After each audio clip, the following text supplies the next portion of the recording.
ખેડા જિલ્લામાં મોંઘવારીનું અસહ્ય માર જોવા મળી રહ્યું છે। ખાંડ, ગોળ, ઘી, દૂધ, ચાપત્તી, પેટ્રોલ, ડીઝલ અને ગેસ સિલિન્ડરના ભાવમાં વધારાથી સામાન્ય નાગરિકો તેમજ નાના મોટા વેપારીઓ પર આર્થિક ભાર વધ્યો છે। ચાની કીટલી ચલાવતા વેપારીઓને પણ મુશ્કેલીનો સામનો કરવો પડી રહ્યો છે। તો પહેલા ₹10માં મળતી ચાની પ્યાલી હવે ₹15 થઈ જતા ગ્રાહકોના ખિસ્સા પર વધારાનો બોજ પડ્યો છે। રાંધણ ગેસ, શાકભાજી, તેલ મસાલા સહિતની વસ્તુઓ મોંઘી બનતા ગૃહિણીઓનું ઘરનું બજેટ પણ ખોરવાયું છે। તો ખાંડને લઈને તો અત્યારે એટલા બધા ભાવ જે વધી ગયા છે એને લઈને ગ્રાહકોમાં પણ તકલીફ થઈ રહી છે। કેમ કે જે ભાવ આપણે તો પહેલાં આપતા હતા એ જ ભાવ ગ્રાહક અત્યારે એ જ ભાવમાં માગે છે, તો કઈ રીતે પોસાય એમ। તો શું કરવું એ કોઈ ખ્યાલ આવતો નથી। બીજા શેમાં ભાવ વધે? ચણાની દાળમાં જે બેસનના લાડુ છે એ ચણાની દાળમાંથી બનતા હોય છે, તો ચણાના દાળના ભાવ પણ અત્યારે આસમાને છે। એમાં ઘીનો ઉપયોગ થાય છે, ઘીના પણ ભાવ અત્યારે વધારે છે।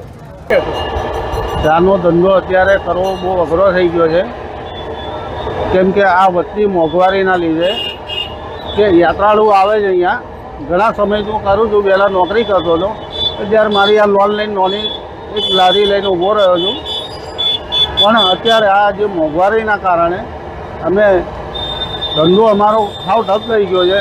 દૂધનો ભાવ વધ્યો છે અને આ ખાંડનો ભાવ વધે છે। અમે યાત્રાળુને ચા 10માં આપતા હતા, એ જ ચા આજે અમે 15 રૂપિયામાં આપીએ છીએ, તો યાત્રાળુને ચા પીવી અઘરી પડે છે। એનાથી અમારો ધંધો ઓછો થઈ ગયો છે। અમારો ધંધો આજે એક લોન લઈને ચાલુ કર્યો છે। હા, આજે ડાકોર આવ્યો છે, ચા પીધી।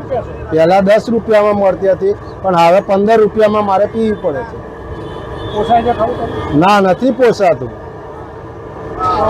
શું આ શેને કારણે ભાવ વધારે? મોરસના ભાવ વધ્યા છે એટલા માટે ચાનો ભાવ પણ વધારે છે, તો 15 રૂપિયાવાળી પણ ચા પીવી પડે છે।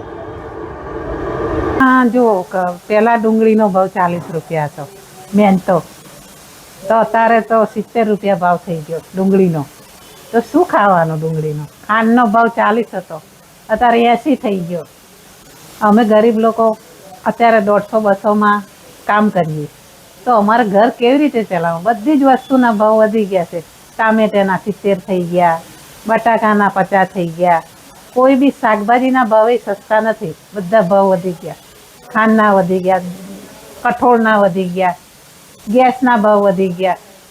તો શું ખાવું? અમારે આટલી મજૂરીમાં કેમનું પોષણ કરવું?